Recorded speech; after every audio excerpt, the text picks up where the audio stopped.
સાવકા પિતાએ જ 15 વર્ષની દીકરી પર દુષ્કર્મ કર્યું, વિડીયો ઉતારીને 12 વર્ષ સુધી શારીરિક સંબંધ બાંધવા દબાણ કર્યું. પિતાના ત્રાસથી કંટાળીને આખરે પોલીસ ફરિયાદ નોંધાઈ. સુરતના મોટા વરાછા વિસ્તારમાં રહેતા સાવકા પિતાએ જ 15 વર્ષની દીકરી પર દાનત બગાડી હતી. સાવકા પિતાએ 12 વર્ષ પહેલા એકલતાનો લાભ લઈને દીકરી સાથે બળજબરીથી શારીરિક સંબંધ બાંધીને બળાત્કાર ગુજાર્યો હતો અને એનો વિડીયો પણ બનાવી લીધો હતો. જોકે ત્યારબાદ છેલ્લા 12 વર્ષના સમયગાળા દરમિયાન સાવકા પિતાએ ફોટા અને વિડીયોના આધારે બ્લેકમેલ કરીને શારીરિક સંબંધ બાંધવાના અનેકવાર પ્રયત્નો કર્યા, પરંતુ દીકરી તાબે થઈ ન હતી. ઉલ્લેખનીય છે કે 12 વર્ષથી સતત માનસિક રીતે દબાણ આપવાનું ચાલુ રાખતા ભોગ બનનાર દીકરીએ સાવકા પિતા સામે પોલીસ ફરિયાદ નોંધાવતા પોલીસે બળાત્કારનો ગુનો દાખલ કરીને વધુ તપાસ હાથ ધરી છે. પોલીસ પાસેથી મળતી માહિતી પ્રમાણે સુરત શહેરના મોટા વરાછા વિસ્તારમાં રહેતી કિશોરીના પિતા નાની ઉંમરમાં અવસાન પામ્યા હતા. ત્યારબાદ તેની માતાના સાસરિયા પક્ષોએ સંબંધી યુવક સાથે લગ્ન કરાવી દીધા હતા. ત્યારબાદ કિશોરી તેના માતા અને સાવકા પિતા સાથે મોટા વરાછા વિસ્તારમાં રહેતી હતી. 12 વર્ષ પહેલા સાવકા પિતાએ 15 વર્ષની દીકરી પર દાનત બગાડી હતી અને દીકરીને એકલતાનો લાભ લઈને બળજબરીથી શારીરિક સંબંધ બાંધીને બળાત્કાર ગુજાર્યો હતો.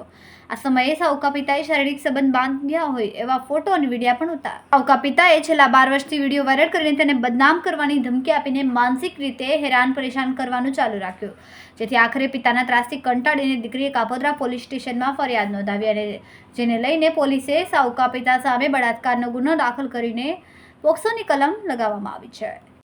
परसों कापोद्रा पुलिस स्टेशन में एक फरियादी बहन आई और उसने ऐसा बोला कि 2013 में उनके जो सौतेले बाप हैं, जो स्टेप फादर या साबका पिता बोलते हैं, उन्होंने उनसे बलजबरी से उनके साथ शारीरिक संबंध बनाया और ये जो संबंध बनाया उसका एक वीडियो उतार लिया और इस वीडियो के वीडियो को लेके वो बार बार उसको धमकाते थे इस लड़की को और उसके बार बार शारीरिक संबंध भी बनाया कई बार और इसको वीडियो को वायरल करने की धमकी भी दे रहे थे उसको और व्हाट्सएप पे वन टाइम सीन करके वीडियो करके उसको भेजते थे और उसको धमकाते थे.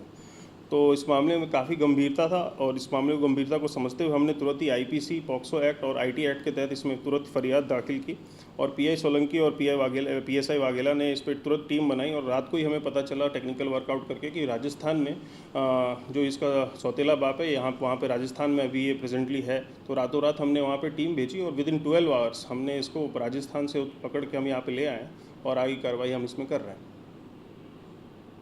कैमरामैन सैनिल विराणी સાથે વિશાલ છેઠા, માનવ પ્રભા ન્યૂઝ, સુરત.